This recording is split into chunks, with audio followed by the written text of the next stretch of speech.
출애굽기 34장 29에서 35장 29절 말씀입니다. 모세가 그 증거의 두 판을 모세의 손에 들고 시내산에서 내려오니 그 산에서 내려올 때에 모세는 자기가 여호와와 말하였으므로 말미암아 얼굴 피부에 광채가 나나 깨닫지 못하였더라. 아론과 온 이스라엘 자손이 모세를 볼 때에 모세의 얼굴 피부에 광채가 남을 보고 그에게 가까이 하기를 두려워하다니 모세가 그들을 부르매 아론과 회중의 모든 어른이 모세에게로 오고 모세가 그들과 말하니 그 후에야 온 이스라엘 자손이 가까이 오는지라. 모세가 여호와께서 시내산에서 자기에게 이르신 말씀을 다 그들에게 명령하고 모세가 그들에게 말하기를 마치고 수건으로 자기 얼굴을 가렸더라. 그러나 모세가 여호와 앞에 들어가서 함께 말할 때에는 나오기까지 수건을 벗고 있다가 나와서는 그 명령하신 일을 이스라엘 자손에게 전하며 이스라엘 자손이 모세의 얼굴에 광채를 보므로 모세가 여호와께 말하러 들어가기까지 다시 수건으로 자기 얼굴을 가렸더라. 사랑하는 형제 여러분, 7월 22일 금요일 저녁 묵상에 오신 것을 환영합니다. 이스라엘 백성이 금송아지 우상 숭배로 하나님의 언약을 깨뜨려서 진멸의 위기에 처했을 때 모세가 중보 기도를 하여서 언약이 회복되었습니다. 그 언약의 기록이 바로 증거의 두 판입니다. 모세가 증거의 두 판을 모세의 손에 들고 왔죠. 두 돌판이 언약 관계를 증거한다고 증거의 두 판이라고 했습니다. 하나님과의 언약은 이렇게 언약서가 분명히 있는 엄정한 언약입니다. 그러므로 언약이 말하는 축복과 심판도 확실합니다. 순종하면 축복이요 불순종하면 심판입니다. 모세는 이것을 잘 전해야 하는 사명을 안고 내려온 것입니다. 돌판의 기록은 했지만 그 내용을 이스라엘 백성들의 마음판에도 다시 새겨줘야 할 책임이 모세에게 있습니다. 그들이 하나님의 말씀을 알려면 반드시 모세와 사귀어야 합니다. 그런데 30절 아론과 온 이스라엘 자손이 모세를 볼 때에 모세의 얼굴 피부에 광채가 남을 보고 그에게 가까이 하기를 두려워해서 모세를 피하는 거예요. 이러면 어떻게 되죠? 모세의 얼굴 광채는 하나님의 영광을 반영하는 것이니 더욱 모세와 사귀면서 간접적으로 하나님의 영광을 체험하면 좋은 것인데 그러라고 광채가 난 것인데 오히려 모세를 광채 때문에 피해버리니까 모세로서는 난감했을 거예요. 말씀을 전달은 해야겠고 그래서 대표자들을 불러서 말을 했고 그제야 백성들도 가까이 와서 하나님의 말씀을 전할 수 있었습니다. 그 후에도 모세는 늘 여호와를 만나고 그 명령을 전달해야 하므로 어쩔 수 없이 광채를 수건으로 가립니다.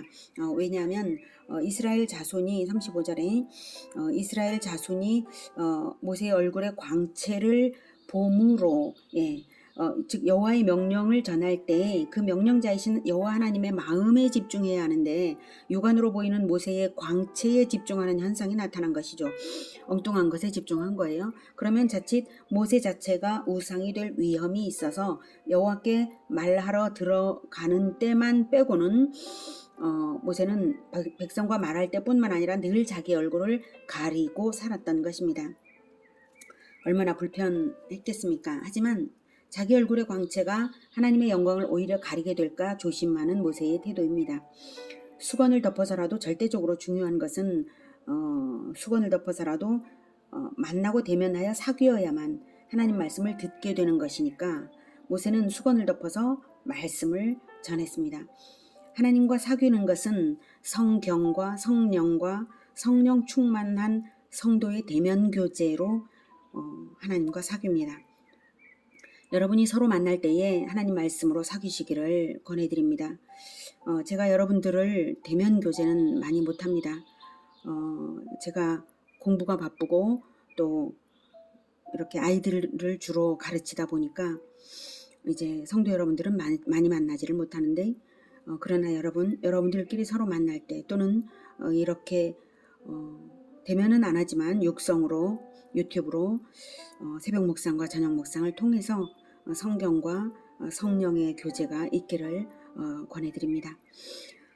그리고 사람의 영광에 집중하지 마시고 하나님의 말씀에 집중하시기를 권해드립니다. 가르치는 자는 자기를 드러낼 때에 오히려 사람들이 피한다는 것을 생각하고 자기를 오히려 감추어야 하는 거죠. 자기를 감추면서 하나님의 말씀에 집중하게 하는 지혜와 덕을 발휘해야 하겠습니다. 그렇게 하면서 하나님의 말씀을 마음판에 새기며 말씀 교제로 충만한 공동체 되기를 축복합니다. 모세의 간절한 중보기도로 이제 언약 관계를 다시 회복시키시고 새 돌판을 주시고 모세를 내려보내셨죠. 드디어 하나님과의 교제가 회복되기 시작했습니다. 그러면 이제 하나님과의 관계가 회복된 공동체가 해야 할 일은 무엇일까요? 그것은 하나님과 백성의 교제 시스템을 구축하는 거예요. 하나님과 백성의 교제가 단 한 번만 있어서는 안 되고 좀 하다가 말면 안 되고 계속적으로 영구적으로 하나님과 계속 교제하는 교제 시스템을 구축해야 합니다. 하나님과 백성의 교제 시스템을 어떻게 구축할까요? 사람들이 사귀려고 하면 시간을 내고 공간을 확보하고 함께 어울릴 물품들이 필요하죠. 네, 시간적 시스템, 공간적 시스템, 그리고 물품들. 하나님과 백성의 사귐에도 시간, 공간, 시설과 물품이 필요합니다. 그래서 35장에서 모세가 가장 먼저 안식일 규정을 강조해 주었어요. 교제를 위한 시간적 시스템이죠. 35장. 35장 모세가 이스라엘 자손의 온 회중을 모으고 그들에게 이르되 여호와께서 너희에게 명령하사 행하게 하신 말씀이 이러하니라. 엿새 동안은 일하고 일곱째 날은 너희를 위한 거룩한 날이니 여호와께 엄숙한 안식일이라. 누구든지 이 날에 일하는 자는 죽일지니 안식일에는 너희의 모든 처소에서 불도 피우지 말지니라. 네, 죽일지니 불도 피우지 말지니라. 네, 안식일에 일을 하면 죽이라고 하는 것은 그만큼 안식일이 너무나 중요해서 그렇습니다. 죽이라고 하는 것이 너무 지나친가 이렇게 생각되실 거예요. 안식일은 언약 관계의 대표적 계명입니다. 하나님 자녀니까 하나님 하신 것을 기념하는 대표적인 규례인데요. 6일간의 창조와 7일째 쉬신 것을 똑같은 행위로 기념하는 것이고요. 영원한 안식을 가진 백성, 천국 백성이라는 것을 나타내는 기념입니다. 그러니 안식일을 지키면 하나님을 믿는 백성이고 안 지키면 하나님을 안 믿는 것이죠. 안식일 준수 정신이 없으면 그건 죽은 사람이나 마찬가지죠. 그래서 안 지키면 죽여라. 이렇게 하신 것이지 죽이는 것 자체가 목적은 결코 아니죠. 그만큼 강조의 의미입니다. 이스라엘 민족사의 출발 시점이어서 원칙을 세우느라 엄격하게 한 것이기도 해요. 훗날 예수님께서는 오히려 안식일 규례를 어긴다는 비난을 받으면서까지 안식일의 질병과 장애를 치료해 주셨죠. 진정한 안식을 베풀어 주신 것입니다. 그러시고는 나는 안식일의 주인이다 라고 하셨어요. 영원한 안식을 주시는 분이시라는 뜻입니다.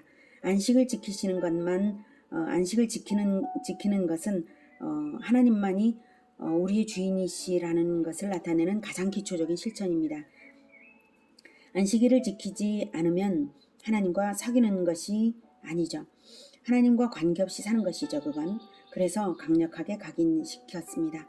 처소에서 불도 피우지 말라 이렇게 하신 것은 그 당시에는 불을 피워 식사 준비를 하는 것 자체가 상당한 노동거리였고 또 하나님은 백성 누구나가 휴식을 누리면서 하나님을 사귀고 서로 사귈 수 있도록 엄정한 명령으로 주시는 것입니다. 만약 명령이 엄정하지 않으면 누군가는 분명히 일을 하죠. 가족이 여러 명이 되다 보니까 누군가는 종일 쉴 수 없죠. 특히 여자들이나 종들은 불을 피워 음식 준비를 하느라 가족을 섬기느라 하루 종일 쉬지 못합니다.